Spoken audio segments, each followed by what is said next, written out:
While I was out of town, my sister-in-law broke into my house, changed the locks, and told me the home belonged to her because I refused to lend her $15,000. So I called the police and took everything to court. I'm 42, female, and live in Scranton, Pennsylvania. I work in a machine shop, been doing it for almost 20 years. I'm the woman who clocks in, does her work, and keeps to herself. I don't need much, just my tools, a working truck, and peace at home.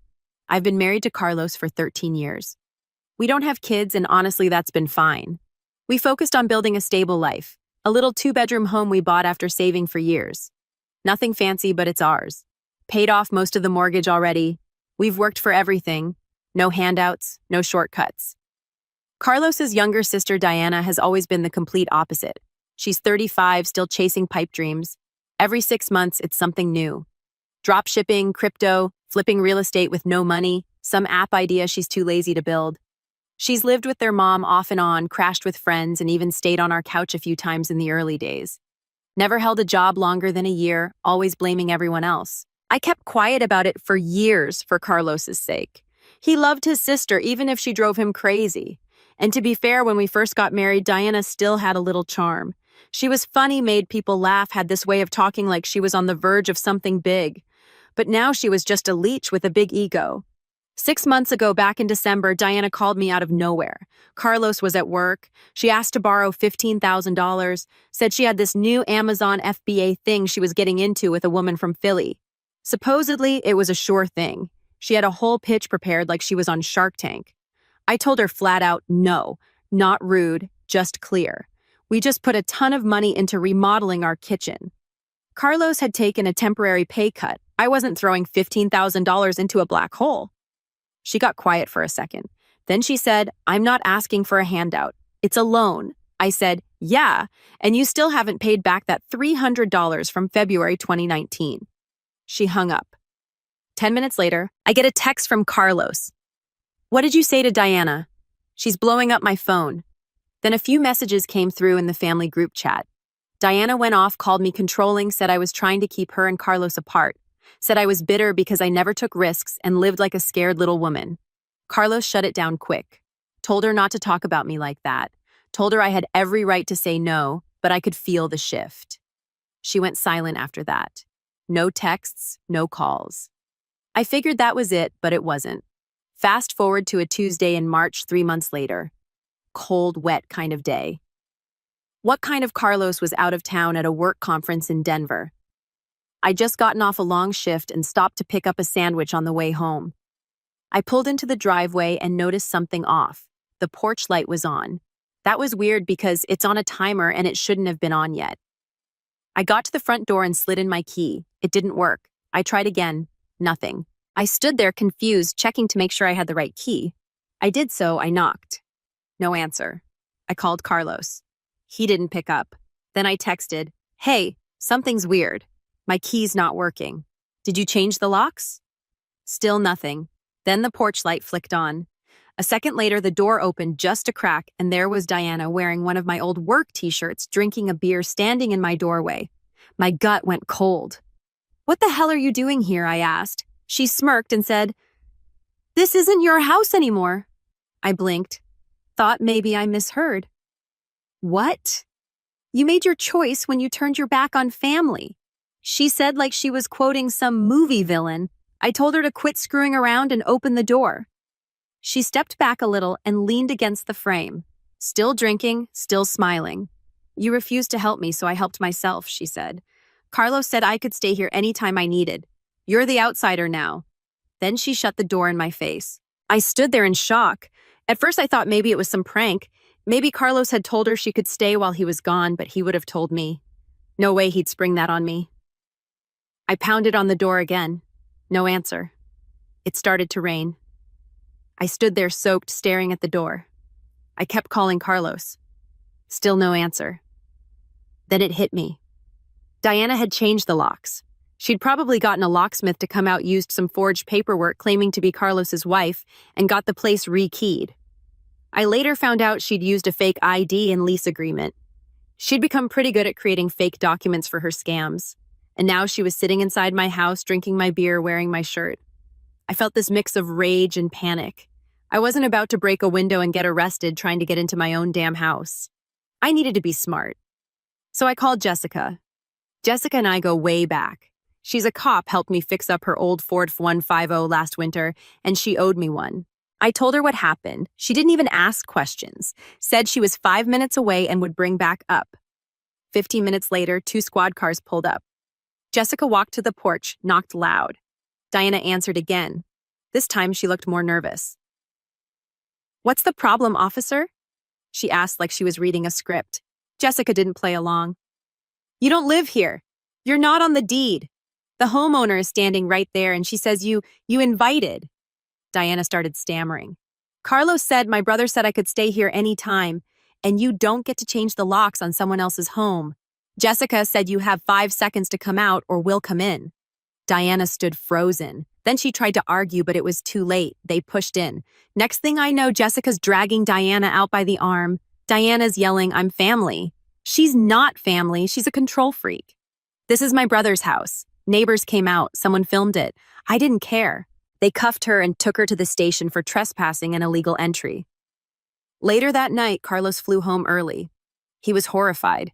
Turns out months ago, he told Diana offhand in a casual moment that if she ever hit rock bottom, she could stay in our guest room. But that was before she burned every bridge before the loan fight. He never meant for her to move in without telling me. Definitely not change the locks and throw me out. We found out she'd sold some of our stuff on Facebook Marketplace. Used his old credit card she found in a drawer, ordered food liquor. God knows what else. We pressed charges. The days after Diana got dragged out were a blur. Carlos was back home trying to hold it together, but he was shaken. I was pissed and I stayed that way. We went room by room checking everything. She'd gone through drawers, closets, even our locked file cabinet in the office. Somehow forced it open. A bunch of personal stuff was missing. Old photos, Carlos's watch collection, some signed baseball cards I had from when I was a kid. Gone. We filed a police report and started checking pawn shops. That's when the second wave hit. She hadn't just squatted. She'd been pretending she owned the house. There were emails on Carlos's laptop. She'd logged into his Gmail that showed she tried to list the house for rent on Craigslist. A fake ad with photos of our living room and backyard said it was a luxury home for professionals, furnished, utilities included. She'd been talking to people like a landlord. One man even stopped by while we were home. He pulled into the driveway with his teenage daughter and asked, "Is this the house that was listed online? I have a viewing appointment with Diana." I nearly lost it. Carlos had to calm me down. The man was confused and embarrassed, said Diana had sent him pictures and promised a move-in date. Thank God he hadn't given her a deposit yet, but someone else had. A woman from Jersey sent her $800 through Venmo to hold the room. That's when I really understood what Diana was doing. She wasn't just mooching, she was running a scam out of our house. Carlos took it hard. He kept blaming himself. I should have never said she could stay here. I never thought, God, I feel so stupid. I told him it wasn't his fault. No one expects their own sister to do something this insane, but it wasn't over yet. A week after the arrest, Diana got out on bond. We got served with a petition for emergency residence rights. I didn't even know that was a thing. Apparently, Diana was trying to claim that Carlos had verbally granted her key residency status and that she had an expectation of housing based on a family agreement. She submitted fake emails and texts to try to back it up. Messages that looked like they came from Carlos saying stuff like, "You always have a place here. You can stay as long as you need." They were doctored. He never wrote those. Our lawyer got involved fast. We handed over phone records, security footage, everything. But Diana didn't stop. She kept showing up at the end of our street, just sitting in her car, staring at the house. Sometimes she'd leave trash in our driveway, empty beer cans, takeout bags, always the same car, beat-up green Honda Civic with duct tape on the bumper. One night, I went out to take the trash and found one of my missing baseball cards shoved in the mailbox, torn in half, just sitting there like a threat. I felt like I was losing it. We added a restraining order to the case, but those take time, and until it was final, Diana kept testing the line. Then came second twist. Carlos's mom called. Now she's not exactly a fan of mine. Always thought I masculinized her son and made Carlos too serious. But this time, she was dead serious. She told Carlos she'd kicked Diana out a few days earlier. Diana had shown up drunk, demanding she call us and fix everything. When she refused, Diana trashed her living room, flipped the coffee table, broke a lamp. She called the cops, too, but Diana took off before they showed up. And here's the kicker. Carlos's mom told us Diana had been planning something for weeks. She had told her straight up, if Rachel won't lend me the money, I'll just move in and force her out. Carlos will take my side. She'll leave. He'll realize I'm the only family he's got. She planned to break us up. She thought if she squatted long enough and stirred the pot, Carlos would take pity on her and kick me out. She really believed that. That was her whole game. That was when I snapped. I wasn't just dealing with a freeloader. I was dealing with a manipulator, one who thought she could wedge herself between me and my husband and take over my life. I called Jessica again, told her I wanted to press every possible charge. Not just trespassing, but fraud, identity theft, attempted real estate fraud, breaking and entering, credit card theft, harassment, everything. And Jessica told me something I didn't expect. She said, "You're not the only one. Diana has prior small stuff, but there's a pattern. She's pulled cons like this before, just never this big." I asked why nobody ever warned us. Jessica said because most of the victims were family. They dropped the charges. "Not this time, Carlos." And I doubled down. We froze our credit, added extra surveillance, got legal counsel. The more we dug, the more we found. We even discovered she'd been taking mail from our mailbox while we were at work. A neighbor had caught it on camera once but didn't know who she was. She'd intercepted a bank statement and a credit card offer. It was full-blown identity theft. Now I was furious, but also determined. I wasn't going to just kick her out. I was going to bury her in consequences. And just when I thought it couldn't get worse, Carlos found out he was being investigated by his company's HR department. They'd gotten an anonymous tip that he was involved in housing fraud, that he knowingly let a criminal live in his home to commit scams. They didn't say who submitted it, but we knew Diana was trying to ruin his job too. Carlos's face was pale when he got off the phone with HR. They said they weren't making accusations yet, just doing a routine inquiry after a tip came in. He works for a financial firm. Regulations are tight. If they even think you're involved in fraud or sketchy activity, they can suspend you while they investigate. That's exactly what they did. He was placed on leave pending review, effective immediately. That was the moment Diana stopped being a screw-up in our eyes. She wasn't just some loser with bad luck. She was vindictive, calculated. She didn't just want a place to stay, she wanted to destroy us. I called Jessica again, told her about the anonymous report in Carlos's job. She told me to hold tight, that she was already working on something. Apparently, the fake rental ad and the Venmo messages had pushed things into a more serious category, fraud with intent to profit off stolen property. And now with the mail theft and the HR report, we had enough for a full criminal investigation. But it was slow, too slow for me. So I started digging on my own. I remembered Diana had left her old cracked iPhone on the coffee table the night she was arrested. I'd thrown it in a drawer, meaning to hand it off to police, but forgot. Carlos said it didn't have a lock screen, so I powered it up. Sure enough, it turned on and I found everything. She had a notes app full of plans. I'm talking step-by-step schemes like something out of a bad movie. She had titles for each scam. The break-in, bluff, sibling, leverage, move, house lockdown plan, backup, HR scare report, anonymous tip link. She listed goals, steps, and even scripts for how to talk to the cops, how to lie to Carlos, and what to say to get a locksmith to change the locks without ID. There were screenshots of forged texts between her and Carlos. She'd used a fake texting app to create phony conversations and save them as proof. There were Venmo records showing payments from at least 3 different people. Some of them had rent deposit or utilities included in the memo. It was a goldmine of evidence. But the worst part, she had a to-do list for what came after she got rid of me. Once Rachel is out, file restraining order. She's aggressive, will look believable, contact lawyer friend, fake a lease agreement, get Carlos back on my side, remind him about mom's setup, GoFundMe, wrongfully removed from home by sister-in-law, move into master bedroom, change utilities to my name, new car. I sat there shaking, not with fear, with rage. This wasn't just some jerk squatting. This was a full-blown long con, and we'd been the target for who knows how long. I made copies of everything, sent it to Jessica, our lawyer, and the HR office at Carlos's company. I also printed hard copies and stored them in 3 different places just in case. The fallout was immediate. HR dropped their review of Carlos after seeing the forged texts in Diana's notes. They called the tip malicious interference and flagged it for internal legal action. Carlos was reinstated with full pay and an apology from the regional manager. But Diana didn't know we had the phone. So while she thought we were still scrambling to recover, She went ahead and did the dumbest thing yet. She tried to file a civil claim against me. She claimed emotional damage, said I physically threatened her during the eviction, and even attached a fake medical report saying she had stress-induced panic attacks and recurring trauma from the police. She was trying to sue me for $50,000. The audacity made me laugh out loud for the first time in weeks. Then I sent my lawyer everything from the phone.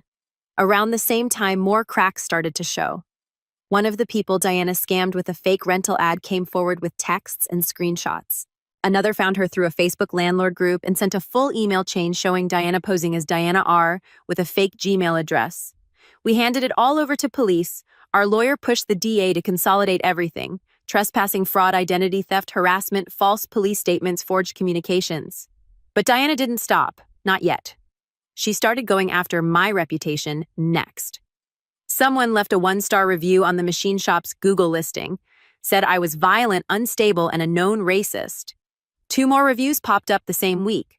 One claimed I threatened a coworker with a weapon. I've never even had an HR complaint in 20 years. My boss called me and asked what the hell was going on. I knew immediately. Every review came from a newly created account with no history, all posted within minutes of each other, all traced back to one IP address, Diana's. That was the final straw for me. This wasn't about a lock or a room or money anymore. This woman, this sister-in-law, wanted to erase my life piece by piece. She wanted to break my marriage, ruin my job, steal my home, and play victim while doing it. She picked the wrong woman. And the revenge I was planning, it wasn't just going to be about karma, it was going to be permanent. I never wanted war with Diana. All I ever asked for was peace in my home, respect for my husband, and basic human decency. But Diana spit on every one of those things. She kicked me out of my own house. She tried to scam strangers, defame me, ruin my marriage, and cost my husband his job. So I decided to end it once and for all with truth law and just enough humiliation to make it sting forever. It started with the criminal charges. Thanks to the notes we found on her phone, combined with Venmo receipts, text scams, and camera footage, Diana got hit with identity theft, credit card fraud, trespassing, harassment, defamation, attempted real estate fraud, filing a false police report, and civil fraud related to her bogus lawsuit against me. The DA didn't just file, they went hard. The judge signed a no-contact order, and Diana was picked up a second time, this time without warning. No chance to run, no time to prepare. They cuffed her in the parking lot of the sleazy motel she was crashing in. Apparently, she'd gotten into it with another guest the night before. Fists were thrown. Cops already had her name in a report. She didn't know that when she opened that motel room door, there were already 5 warrants waiting. But that wasn't even the satisfying part. That came during her arraignment. Carlos and I sat in the second row behind the prosecution. Diana came in cuffed, wearing an old hoodie with holes in the sleeves and mismatched sneakers. She looked like a ghost. When the judge read the list of charges and asked if she understood, she didn't say yes. She just looked at me like she couldn't believe I'd done it. But I hadn't set her up. She did it all to herself. All I did was bring it into the light. Her bail was denied. The judge called her a manipulative repeat offender with an escalating pattern of personal and financial abuse. She was held without bond until trial, and I wasn't done. I knew Diana didn't have real money, but I still filed a civil suit for damages. Our lawyer helped us sue her for property damage, legal costs, lost work hours, emotional distress, stolen goods, false claims to Carlos's employer, and defamation at my workplace. We won easily. She didn't even show up to fight it. The judge granted us a $42,000 judgment. Of course she didn't have the money, but we found out something else through that process. She did have an inheritance coming. When her grandmother died 5 years ago, the estate was tied up in probate because of a land dispute, but it had just cleared. Carlos was already aware of it, but Diana figured she'd get it all since she was closest to their grandmother. Wrong.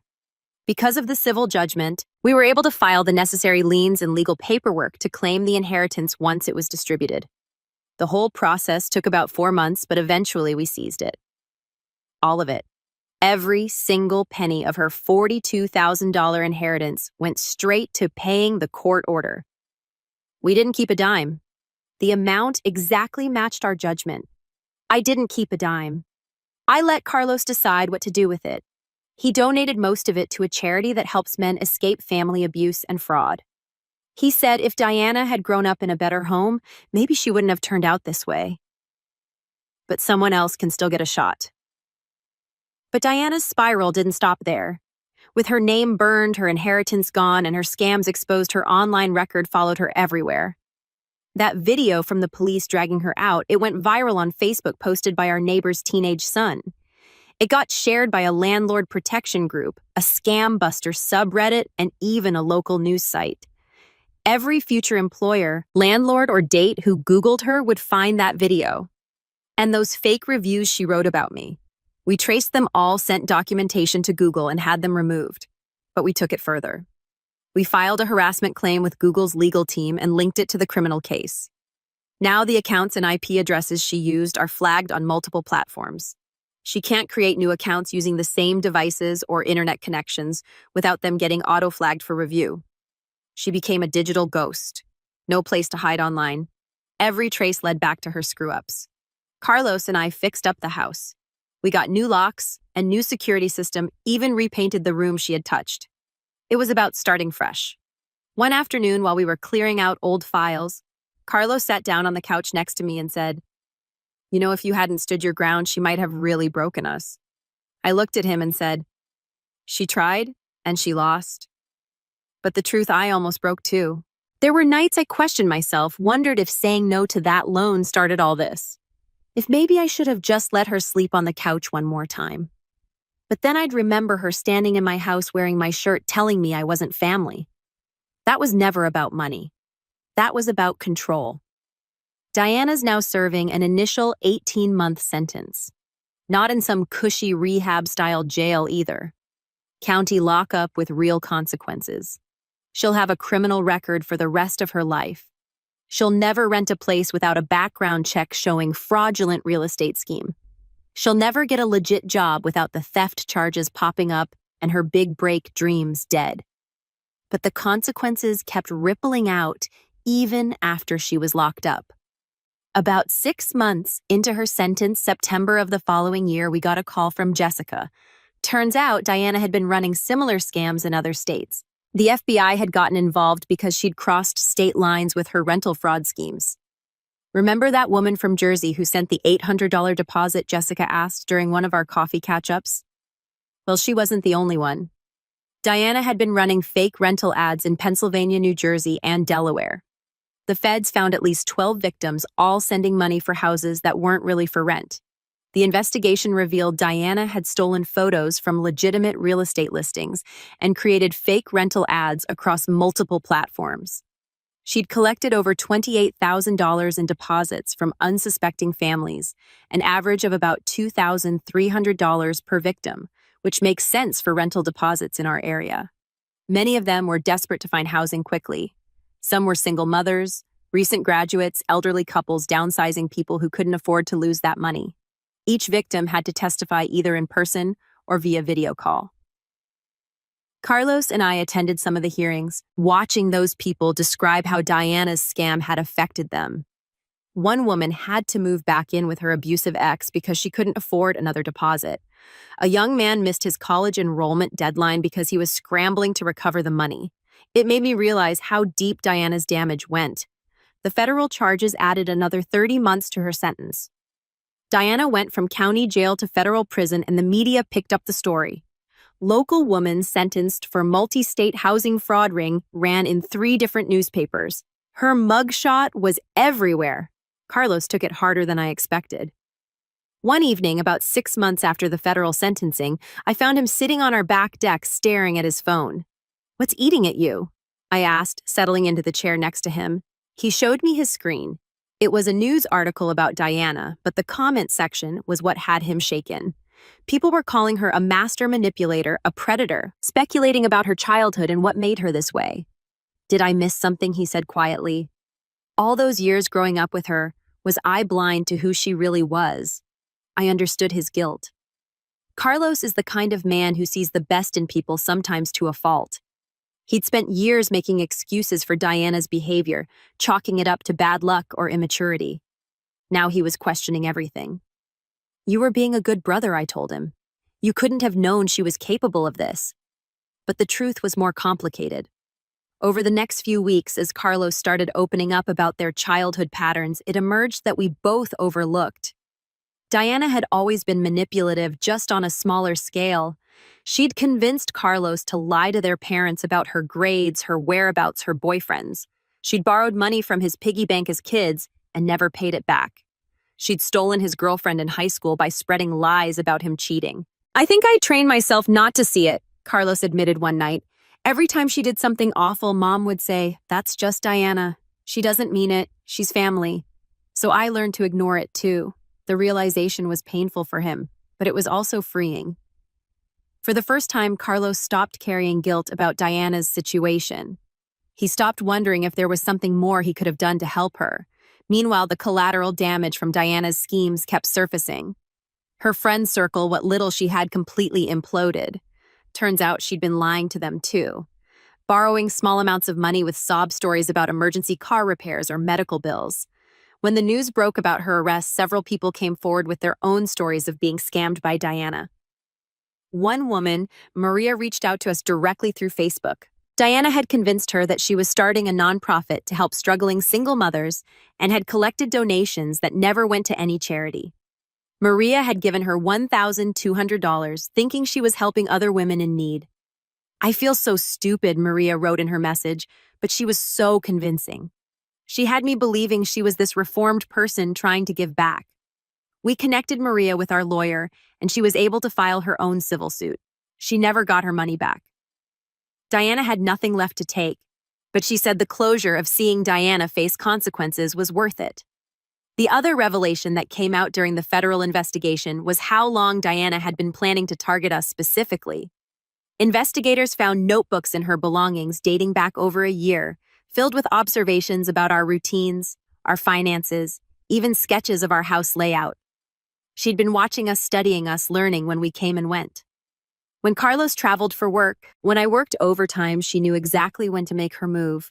The notebooks contained other disturbing details. She'd written down the names and ages of our neighbors, our license plate numbers, even the times our mail was delivered. She'd researched property records to understand exactly how much equity we had in the house. One entry dated 6 months before the loan request simply said, "I think she's so much better than family." Time to teach her a lesson about what really matters. Reading that made my skin crawl. This wasn't a desperate woman making impulsive decisions. This was a calculated attack that had been in the works for over a year. The psychological evaluation ordered by the court painted an even more disturbing picture. Diana was diagnosed with antisocial personality disorder and narcissistic personality disorder. The psychologist's report noted her complete lack of empathy for victims and grandiose sense of entitlement. The defendant shows no genuine remorse for her actions. The report stated her primary concern appears to be anger at being caught rather than guilt over the harm caused to others. Even in prison, Diana continued to cause problems. She was written up multiple times for trying to manipulate other inmates, attempting to start gambling rings, and even trying to seduce a guard. She spent several stretches in solitary confinement. The letters she sent us became increasingly unhinged as her sentence progressed. In one, she claimed we'd ruined her life and that she was going to make us pay when she got out. In another, she alternated between threatening us and begging Carlos to visit her, saying she'd changed and found God. We forwarded all the threatening letters to Jessica and our lawyer. They became part of a new harassment case that extended her sentence by another 6 months. Meanwhile, our lives steadily improved. I didn't just get promoted to shift supervisor. I was asked to help train new employees and even spoke at a regional conference about workplace safety. The recognition felt good, but what felt better was the respect I'd earned from my colleagues who watched how I handled the Diana situation. Carlos thrived at work too. His boss, impressed by how he'd navigated the crisis, put him in charge of a major client account. The pay raise meant we could finally afford to take that trip to Ireland we'd been talking about for years. Our marriage, if anything, grew stronger. Going through something that intense together, having each other's backs when everything felt like it was falling apart, created a bond that felt unbreakable. We started seeing a couples counselor, not because we were having problems, but because we wanted to process what we'd been through and make sure we came out even stronger. The counselor helped us understand how trauma can bring couples together or tear them apart depending on how they handle it. You two chose to face the threat as a team rather than turning on each other, she observed. That's not as common as you might think. We also made practical changes. We upgraded our security system, added cameras, and even got a dog, a German Shepherd named Tank, who's friendly to people we invite over but definitely intimidating to anyone who shouldn't be there. Most importantly, we set new boundaries with Carlos's family. His mother, who'd enabled Diana for years, initially tried to guilt Carlos into visiting Diana in prison or putting money on her commissary account. She's still your sister, she'd say during tense phone calls. And I'm still her victim, Carlos would reply. That doesn't just disappear because we share DNA. Eventually, Carlos's mother came around. She started seeing a therapist herself and began to understand how her enabling had actually hurt Diana by preventing her from facing real consequences for her actions. The ripple effects of Diana's crimes extended beyond our immediate circle. The machine shop where I work updated their background check policies after my boss realized how easily someone with criminal intent could have infiltrated our workplace. Carlos's company did the same, implementing more thorough screening procedures. Our neighborhood association started a community watch program. After our neighbors realized how long Diana had been surveilling our street without anyone noticing, property crimes in our area dropped significantly once people started paying more attention to suspicious behavior. As Diana's release date approached, she still had over 2 years left to serve, by this point putting her release sometime in late 2027. We consulted with our lawyer about additional protective measures. We learned about victim notification programs that would alert us when she was released transferred or if she violated any terms of her eventual probation. The system isn't perfect, our lawyer warned us, but you've built a strong paper trail. If she tries anything again, she'll go away for a very long time. We also talked about the possibility of moving, but ultimately decided against it. This was our home. We'd worked too hard for it, put too much of ourselves into it to let Diana's memory drive us away. Instead, we focused on building the life we wanted. We started hosting regular dinners for friends, the kind of gatherings we'd been too stressed to enjoy when Diana was constantly causing chaos. We planned future projects for the house, talked about maybe getting a second dog, discussed whether we wanted to travel more or focus on local adventures. I used to believe family was everything. Now I believe this. Family is earned, not owed, and anyone who tries to take what you built, they'd better be ready for the storm that follows. Because sometimes revenge doesn't come with fists or shouting. Sometimes it comes in court papers, frozen bank accounts, and the cold silence of a locked door they'll never open again. And that's exactly what Diana got. But more than that, she lost the chance to be part of something real, something built on love and respect and hard work. She threw away a family that would have been there for her if she'd just been willing to be human. Her loss was our gain. And every day that we wake up in our peaceful home, every quiet evening we spend together, every laugh we share, without looking over our shoulders, that's the best revenge of all.